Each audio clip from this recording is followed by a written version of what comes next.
Boko Haram attacks YOBE community, burns school and health center.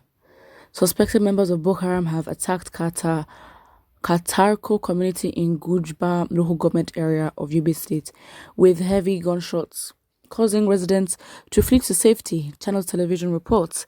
The insurgents also burnt down a primary school and healthcare center located in the community. A resident, Fatami Kura, said the gunmen stormed the community at about 5:30 a.m. when they were going to the mosque for prayers. We came out as usual around 5:30 a.m. for prayers.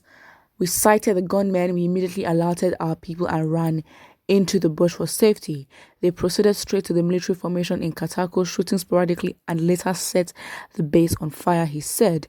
The number of casualties is still unknown at the time of this report. However, efforts to contact the acting assistant director, Army Public Relations of the sector, just say the person's name, basically Kennedy Anyanwu, proved abortive because they could not contact him, which was very, very sad. Katako community, which is just 18 kilometers south of Damaturu, the state capital, has been under attack over 10 times. Since December, more than 3 schools in different states have been attacked and over 600 students have been kidnapped. From Katsina through to Niger to the Zamfara state, bandits have struck schools, forcing some states' government in the north to shut down boarding schools. The Nigerian government has in reaction vowed to tackle the menace, insisting it will not allow bandits to shut down the education sector, but the criminals have continued their activities with attacks on schools in Kaduna.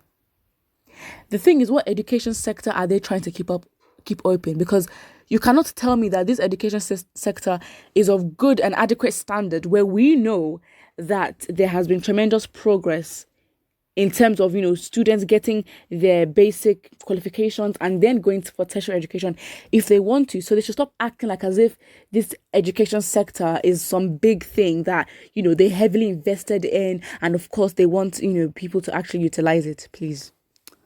So sad. On Monday, bandits attacked another school in Rema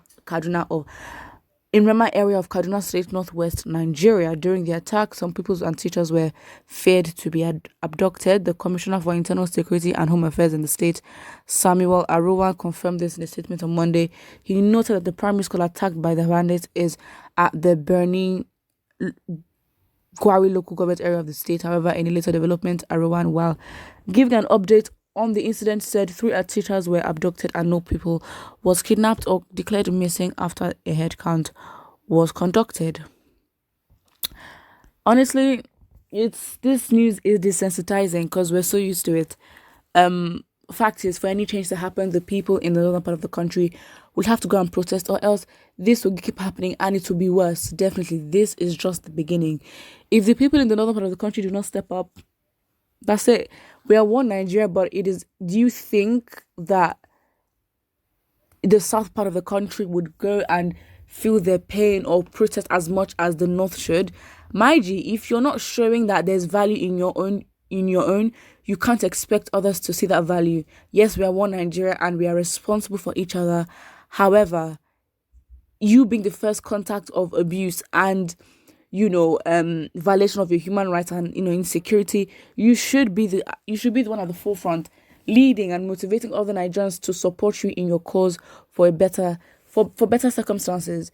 The fact is, this news will continue to happen. It will continue.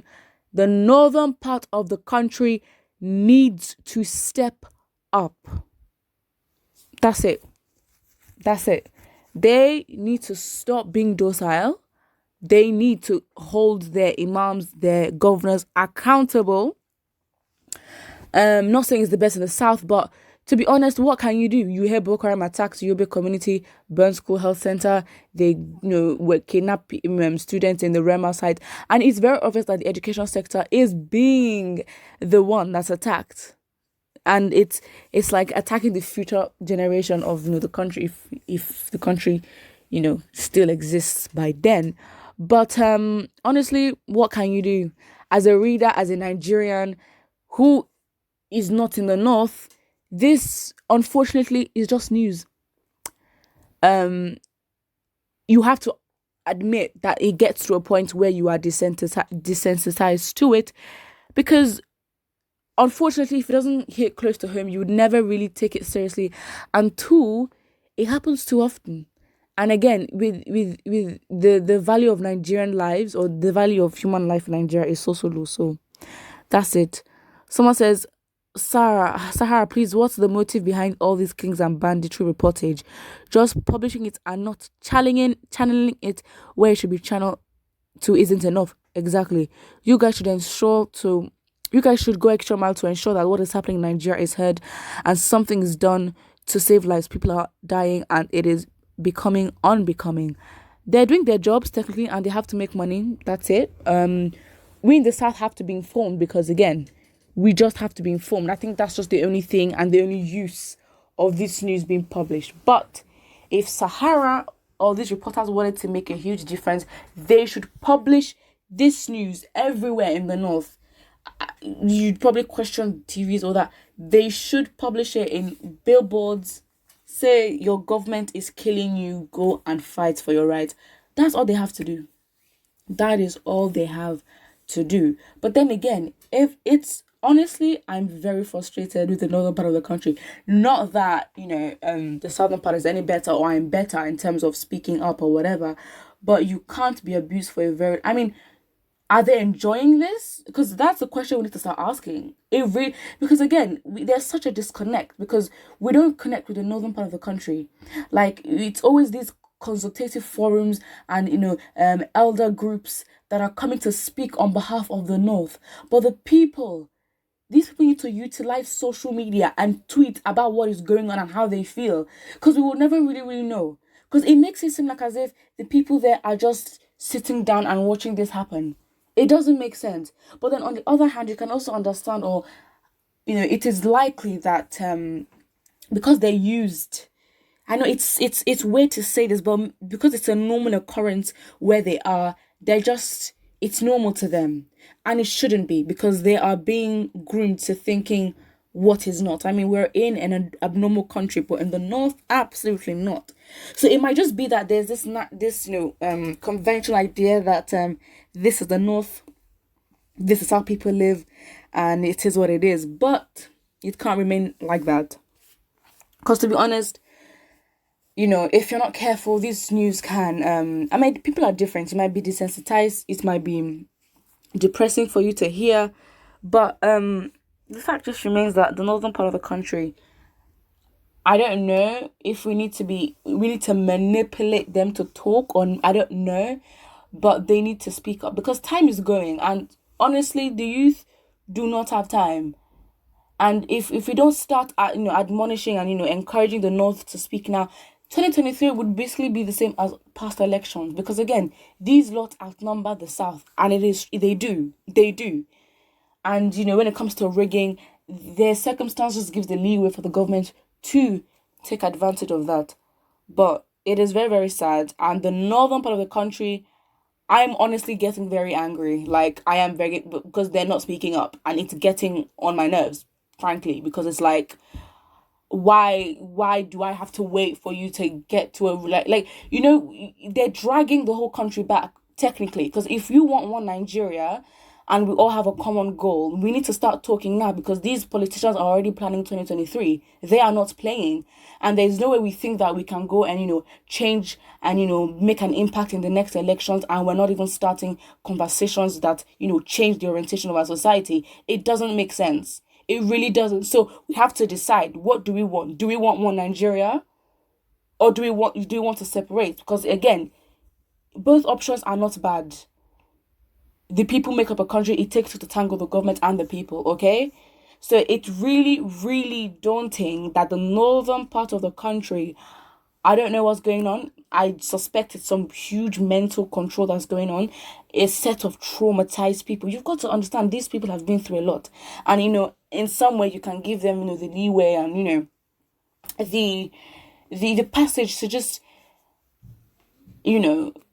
sit in. I mean, there's no excuse for you to, willingly continue being hurt. It doesn't make sense. It doesn't. We can acknowledge that, yes, that group, that place is a traumatized region in terms of the attacks, Boko Haram, just survival, getting food, healthcare.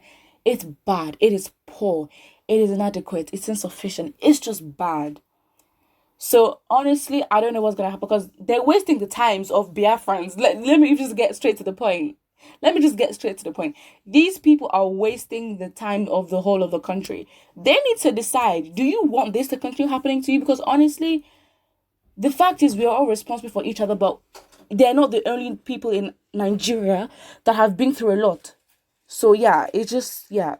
So yeah, the longer they take to actually do what they need to do, it's sad. It's sad because again, it has to be unanimous. So I'd accept.